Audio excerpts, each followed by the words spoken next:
The auction block, the room was dark, but full of noise. Loud voices, laughter, deals.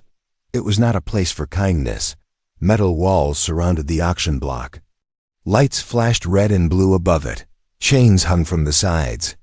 The smell of sweat, metal, and fear filled the air. On the stage stood a girl, alien, beautiful, and scared. She had violet skin that shimmered faintly under the lights. Her long silver hair fell over her face. She was barefoot. Her knees were shaking.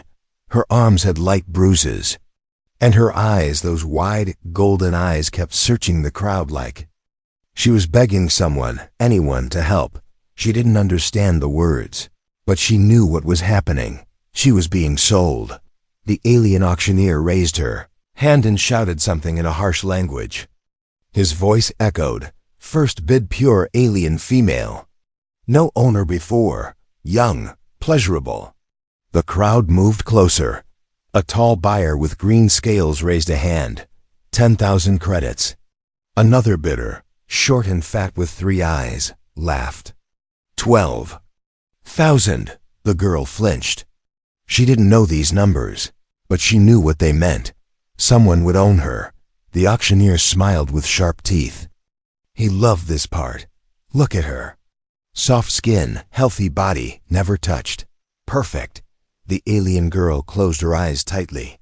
She wished she could disappear. In the back, a human man stood still, not bidding, not smiling. His name was Ray. He had come to the black market for spare engine parts. He didn't expect this. He didn't want this. But now he was watching, and he couldn't look away. Something inside him twisted with anger. He had seen ugly things in this galaxy. He'd been a soldier once. He'd fought wars. But this? Selling girls? No, this was worse. Ray stepped forward. "Stop the auction," he said, his voice calm but strong. The crowd turned. The auctioneer frowned. "Who are you?" I said. "Stop. You want to bid, human? You have enough credits?" Ray didn't answer. The scaly buyer snarled. "Get lost, human. This is not your place." "She's not for sale," Ray said. "She is." The auctioneer snapped. "She was caught fair. She has no family, no tribe, no record." "She is nothing." Ray took another step forward. "She is someone. And no one touches her unless she wants." It's silence, then laughter. The crowd burst into cruel giggles and loud jokes. "Look at the human. Thinks he's a hero. Maybe he wants her for himself." Touching moment. The girl looked at Ray. She didn't know his words, but his tone felt like safety. The auctioneer's hand moved toward a small weapon on his belt. "Leave now, or die." Ray's face didn't change. He slowly pulled his coat aside to show his old Earth military badge and a blaster, clean, charged. "I said," Ray repeated. "She's not for sale." One of the guards moved fast, stepping forward with a blade. Ray moved faster. Zap. One shot. The guard dropped. The room went quiet. Ray raised his voice. "Anyone else want to try?" The auctioneer froze. He wasn't stupid. He had seen men like Ray before. Cold eyes, calm hands, no fear. Ray turned to the girl and pointed to himself. "Ray." He then pointed to her. "You're free." The girl blinked. Her lips trembled. She took a step forward and almost fell. Ray rushed up the stairs, stood beside her, and caught her gently. "It's okay," he said softly. "No more cages." The other bidders didn't stop him. No one dared. Ray turned with the girl in his arms and walked down from the stage. He didn't run. He didn't hide. He walked out like he had every right to, because he did. And in that moment, the girl, though she didn't understand a single word he said, believed him. The girl didn't speak for a long time. She sat in the corner of the human's small ship, wrapped in a blanket he had given her. Her arms were thin. Her face was pale. Her golden eyes followed him everywhere. But still, she said nothing. Ray didn't push her. He flew the ship quietly, checking the readings, fixing a few wires. making sure no one was following them from the black market. He had done the right thing, but that didn't mean he was safe now. The galaxy didn't like men who broke rules, and Ray had broken a big one. He saved someone who was claimed. That made him a criminal in some systems. If anyone reported him, he could lose his ship or worse, but he didn't regret it. Every time he looked at the girl huddled in the corner, he felt it again. Saving her wasn't a choice. It was the only thing he could do. After a while, he brought her water and a small food pack. She didn't touch it at first. She just stared. Then slowly, she reached for the water. Her hands shook. She drank just a little, and then held it tightly, like someone might steal it. He sat down across from her.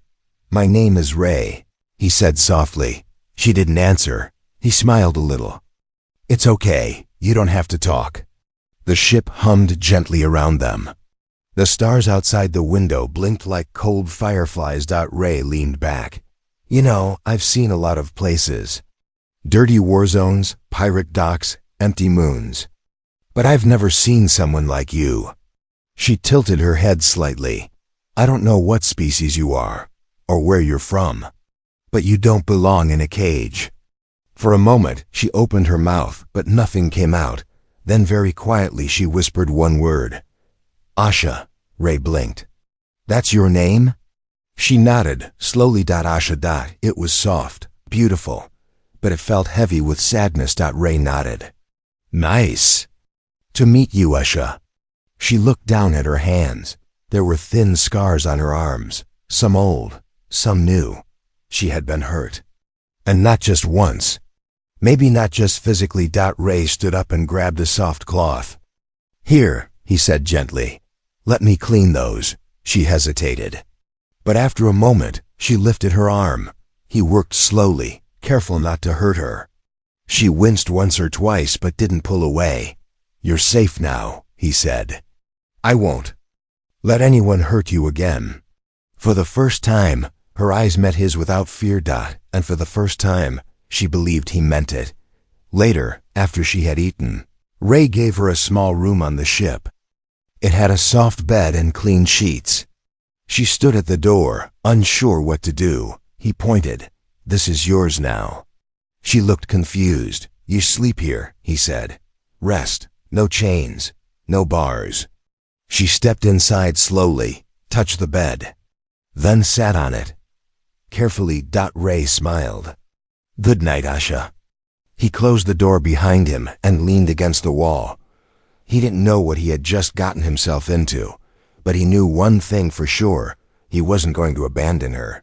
That night, he dreamed of fire, of her screams, of her being dragged away by hands with claws. He woke up sweating. Just as he sat up, he heard something. A soft knock on his door. He opened it. Asha stood there, barefoot, eyes wide. She looked down, then up again. "Can I stay?" she asked in broken English. Ray blinked. "Of course." She stepped inside, quiet as a shadow. He didn't touch her. He didn't come close. She sat on the floor near the corner of his room and wrapped herself in the blanket. Ray lay back on his bed, not saying anything. But in that moment, something changed. The silent wall between them cracked just a little. She didn't sleep in chains. Tonight. She chose where she slept. She chose to stay near him, and that small choice meant everything. Ray woke before the lights of his ship turned to morning mode. He didn't need an alarm anymore. His soldier habits were still strong. Quietly, he looked around the room. Asha was still there, curled up in the corner like a small creature trying to hide. She had fallen asleep at some point during the night. Her silver hair covered part of her face, and the blanket was wrapped tightly around her thin frame. She looked peaceful. But Ray knew it wasn't real peace. Not yet. He didn't want to wake her, so he moved quietly to the cockpit and checked their course. The ship was flying steady, heading toward a small moon called Delos 9. It wasn't far now. There were no black markets there, no bounty hunters. Just quiet and air and food. He hoped it would be enough. He also needed answers. Who was she? Why had she been sold? And why did her skin have a strange glow? He didn't know what she was, but he was starting to suspect she was something rare. Maybe too rare. Later that day, Asha finally stepped out of the room on her own. Ray was cooking something simple, a protein soup. She stood there, quiet, watching him. "You're up," he sighed. "Hungry?"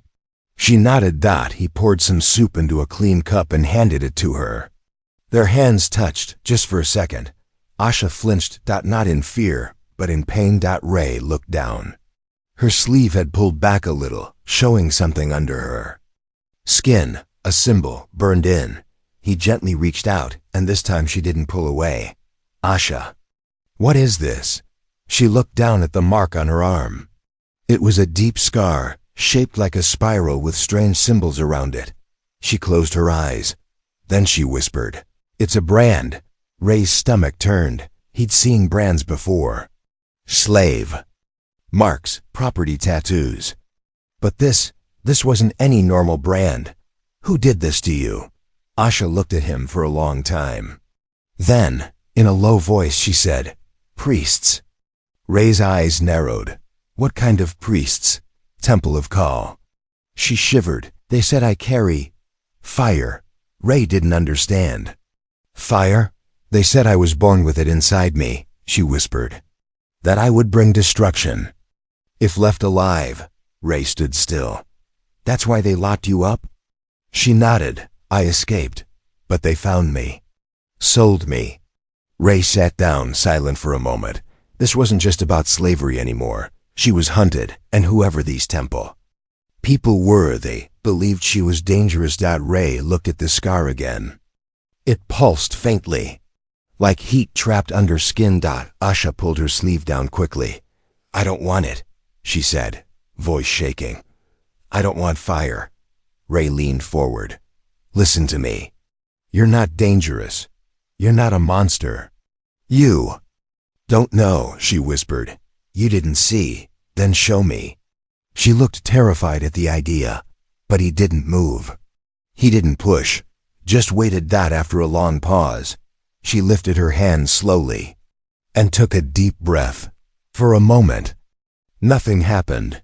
Then, from her palm, a small flame appeared, floating, silent. It didn't burn her. It didn't burn the air. It was just there. Alive. Ray didn't move. He didn't flinch. Asha looked at him, scared of what he would do. But all he said was, "That's beautiful."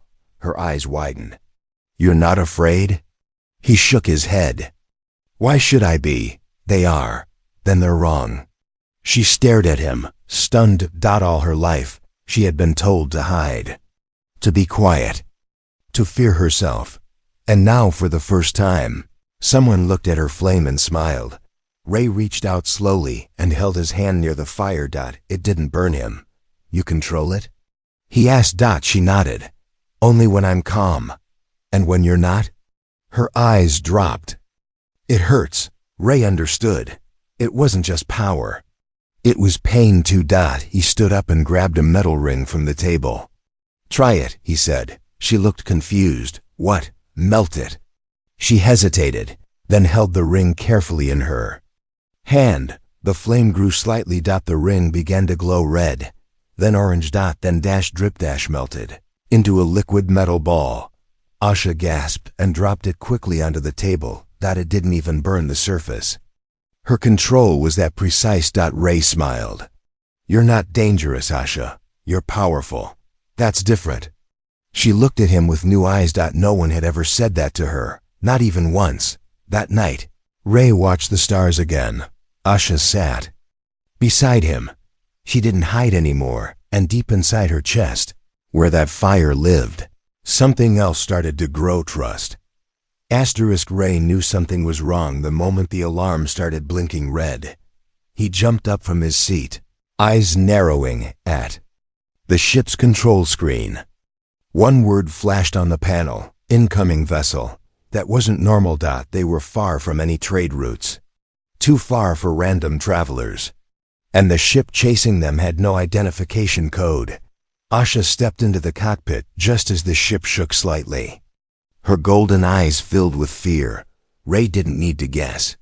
"They found us," she whispered. Ray turned to her. "The temple?" She nodded slowly, her face pale. Ray tightened his grip on the control stick. "Hold on." He pushed the ship hard, swinging it into a sharp turn. The stars outside blurred as they moved faster. "They're locking on," Ray muttered. "Damn it, they're jamming my signal." Asha grabbed the edge of the chair to keep from falling. "They won't stop if they catch me." "I'm not letting that happen," Ray said firmly. "Not while I'm breathing." Behind them, the other ship grew closer. It was dark, shaped like a blade, with glowing red engines and no friendly signals. Ray activated the defense shields. "We can't outrun them forever," he said. "They're faster." Asha looked out the window. She took a slow breath. "I can help." Ray looked at her. "How?" She stepped forward, her voice low. "I can burn their engines." He shook his head. "No, you don't even have control when you're scared." "I'll try," she said, more forceful this time. "Let me try," Ray hesitated. Every part of him wanted to keep her safe. But they had no time. "Okay," he said finally.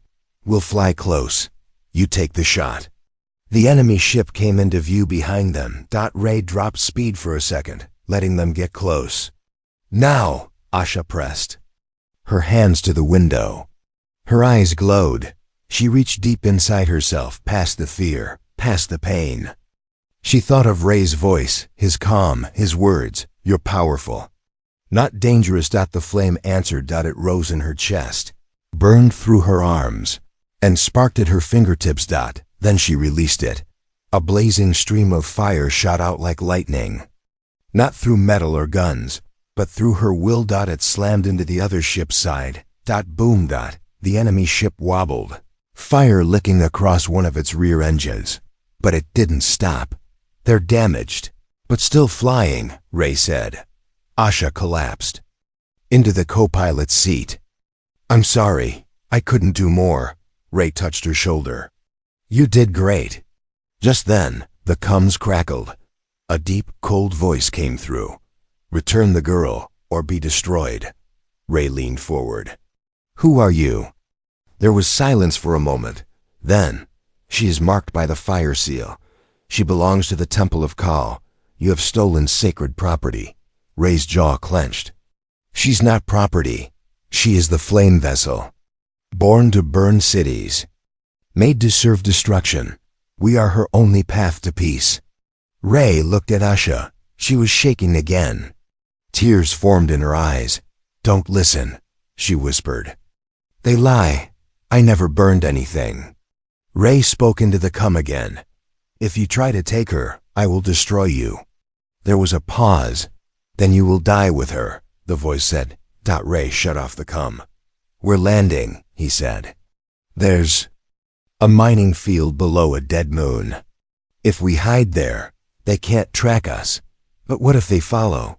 she asked. Ray smiled. "Let them. They're not ready for you." They dropped fast through the moon's thin clouds, landing behind an old ridge of black rock. The moment they touched down, Ray grabbed 2 packs. "We need to move." Asha followed him outside. The air was cold. Dust swirled around their feet.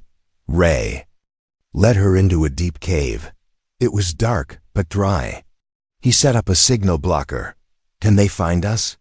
Asha asked. "Not unless they see us from the sky." She sat down, breathing hard. Ray sat beside her. "Do you believe them?" she asked quietly. Ray turned to her. "Believe who?" "The priests, that I was made to destroy." He looked her in the eyes. "No." "But the mark, it's just a scar," he said. "You choose who you are, not them." She swallowed. "What if I can't control it next time?" "Then I'll help you." She closed her eyes. A tear slid down her cheek. "You're the first person who didn't run," she said. Ray smiled faintly. "You're the first person I ever felt was worth dying for." She looked at him, shocked. And in that quiet, dusty cave, the hunted girl And the broken soldier found something between them neither expected, trust that had turned into something even deeper. The cave was cold, but Asha didn't feel it. She sat near the entrance, her back against the wall, her eyes fixed on the sky beyond the ridge. The stars looked so far away.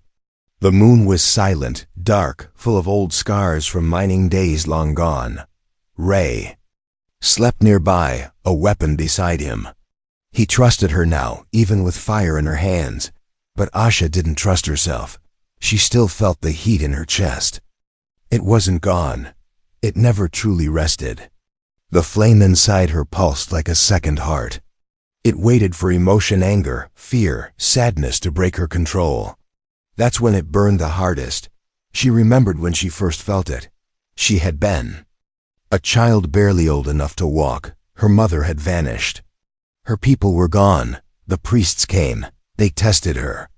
Spoken words too big, too fast. Then came the branding dot. She was no longer Asha. After that dot, she was a vessel. A tool. A thing to be kept away from the world. Asha hugged her knees, staring at her glowing hands. The fire wasn't bright right now, just a soft orange shimmer under the skin. But it never left. Suddenly, a whisper echoed in her ear, one she hadn't heard in years. You are not a girl, you are the fire. The end. Her hands clenched. A spark flew from her fingers and hissed as it hit the cold cave floor. She gasped and shut her eyes tightly. She didn't want to be fire. She wanted to be free. Ray stirred awake, sensing something off. He sat up and looked around. Asha was still at the entrance, but her shoulders were tense.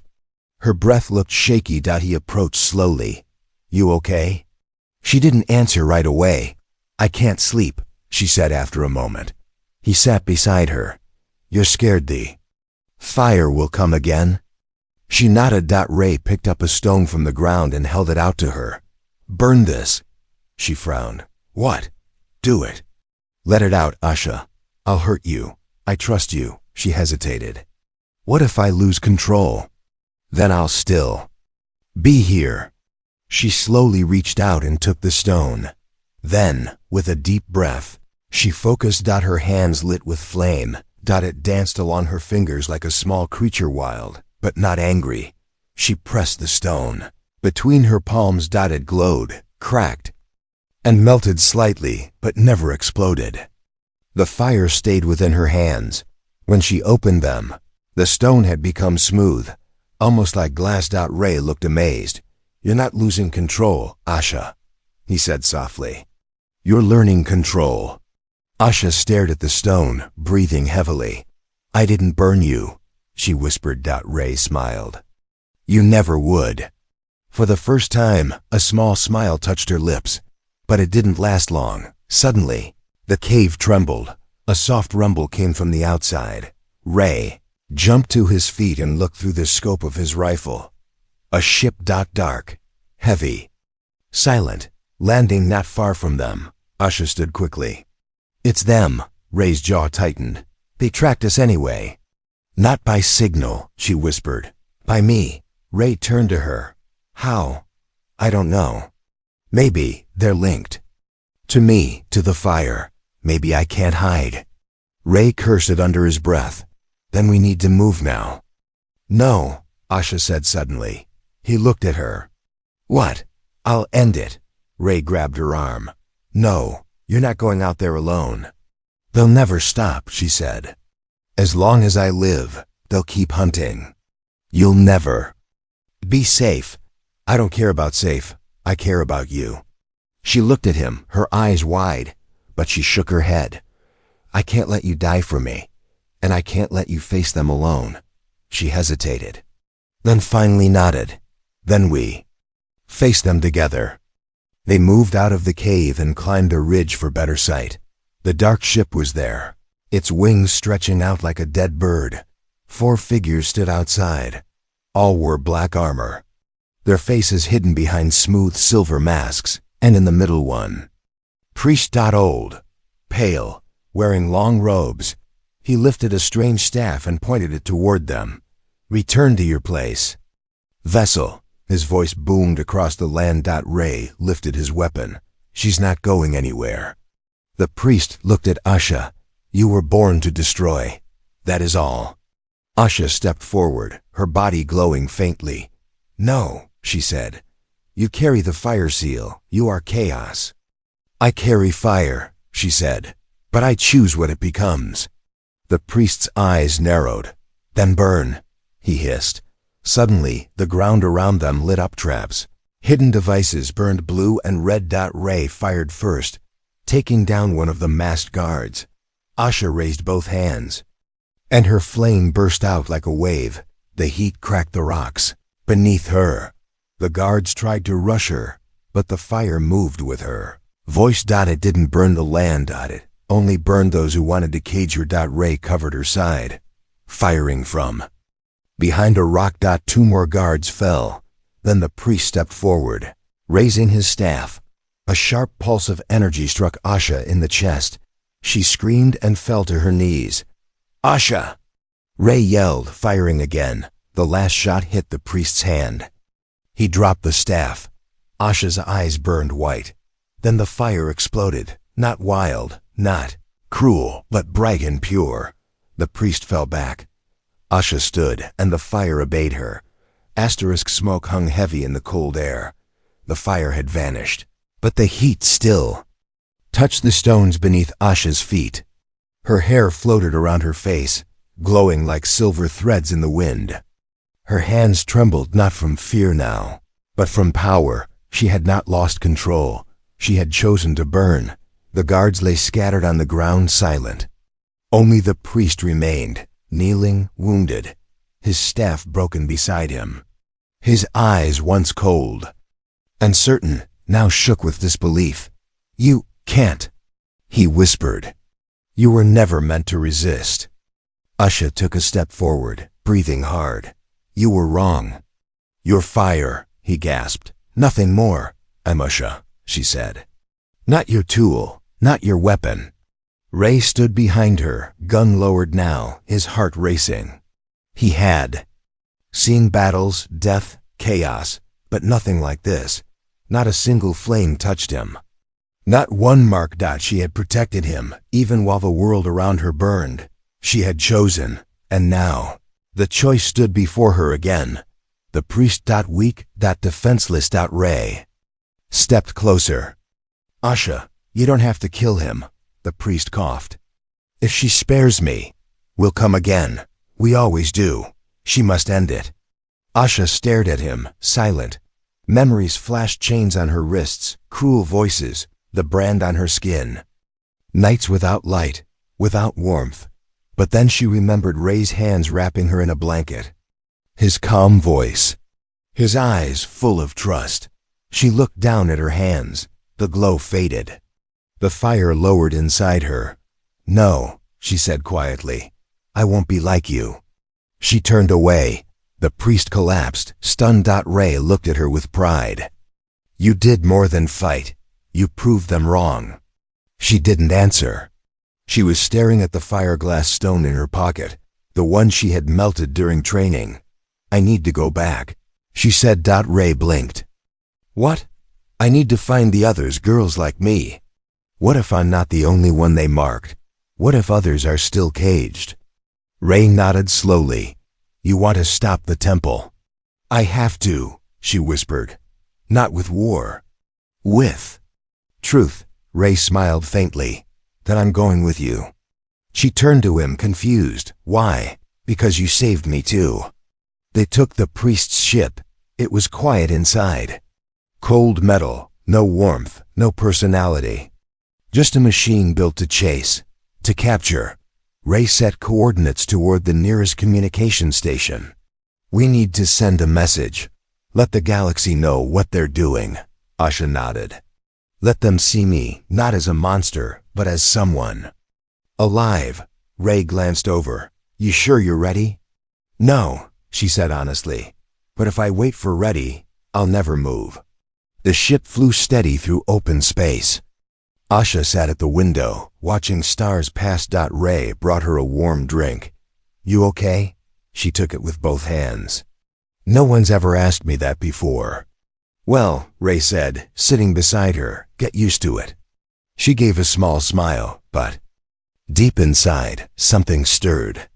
Not fear, not shame, a calm flame, balanced, controlled. It no longer hurt. It listened to her now. She reached into her coat and looked at the symbol, burned into her arm, the fire seal. It used to feel like a curse. Now, it felt like a promise.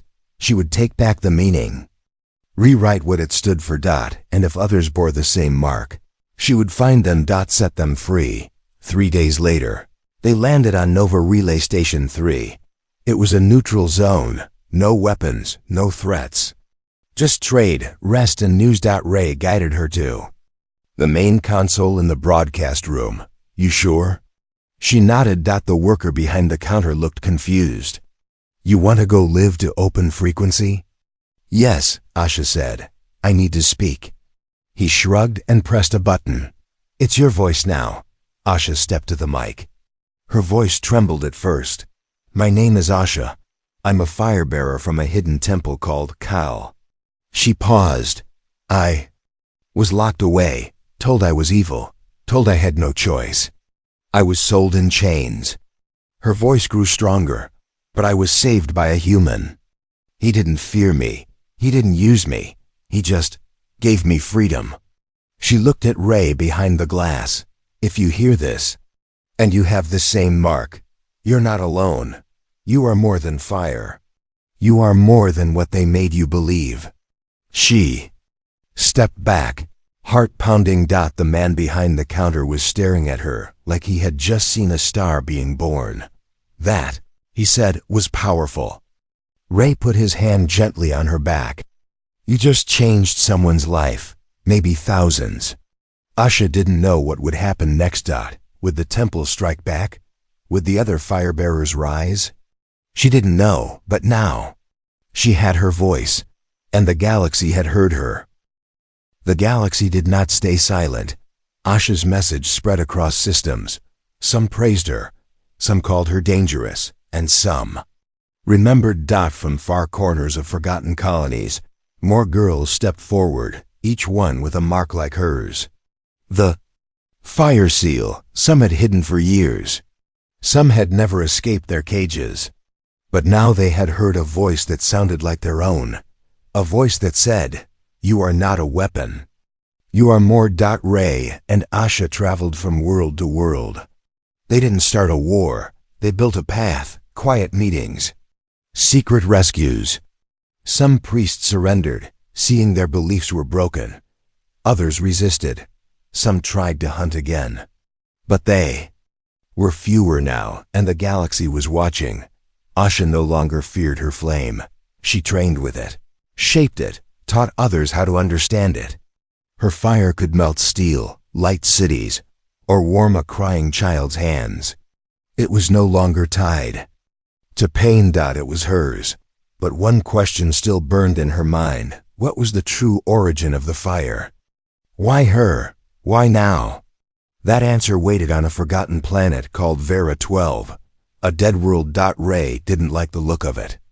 I've been to places like this. There's always something buried that shouldn't wake up. Asha smiled faintly. Maybe I need to wake it. They landed in silence. Gray ash covered the old ruins. Statues half broken, faces weathered. Strange language carved into stone.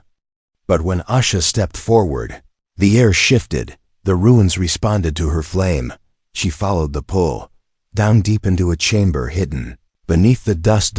It wasn't the Temple of Kal. It was older, much older. Inside, she found walls lit by fire. Not her own. The same spiral symbol glowed softly on the stone. And in the center, a single line written in ancient letters. She reached out, and the wall responded. The letters changed into words she could read. The flame is not a curse. It is a gift, meant to protect, not destroy. Those who burn are chosen, but they choose their path. Asha stood frozen. The temple had twisted everything.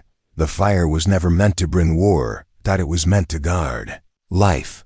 Asha turned back to Ray. who stood behind her quietly. They lied, she whispered. Ray nodded. But you already proved that. No, she said softly. I needed to see it. I needed to know the truth didn't start with fear. She took a deep breath. Then, for the first time, she let the fire rise without holding it back. It didn't roar. It didn't lash out. It bloomed like sunlight pouring from her hands. Warm, bright, alive. The chamber glowed. The symbols on the walls shined like stars. And then it faded. The fire returned to her chest. Calm. The silence that followed felt full. Not empty, Asha smiled. I'm ready now. Ray looked at her carefully. For what? To stop running. Months later, the galaxy had changed. The temple of Ka was gone, its leaders scattered, its cages broken. A new place had risen in its place. The sanctuary of flame. Not a temple. A school, a home. Here, fire-bearers learned how to shape their gifts. They were not feared. They were not controlled. They were free. Asha stood at the heart of it all, no longer a prisoner, no longer just a survivor. She was a leader. Her words were taught to every new child who entered. You are not what they called you. You are what you choose to be. Ray never left her side. He wasn't a warrior anymore. He was a builder, a protector, a friend. Sometimes, people asked if he and Asha were in love. Ray would just smile and say, we saved each other. That's more powerful than love. Asha would smile too, because she knew her flame had been wild, broken, and feared. But now, it was something else entirely. It was home. On a quiet night, Asha sat by a fire she had lit in the garden of the sanctuary. Children laughed in the distance. Ray brought her tea, as he always did. She looked up at the stars, the same stars that once watched her. In chains. Now they watched her free. Ray sat beside her. Do you miss the fight? She shook her head. I don't miss being chased. I don't miss burning without control. But I do wonder, she said, how many more like us are out there? Not just with fire, but with something different, something powerful. And no one to tell them they're not alone. Ray nodded. Then I guess we keep looking. She smiled, eyes glowing faintly. Yes, we do. And the fire beside them danced, not to destroy, not to escape, but to remind them that warmth, once feared, could become a light for the lost. And for Asha, the girl once sold like a thing, there was no greater fire than the one she had built with her own hands, the fire that chose peace, the end.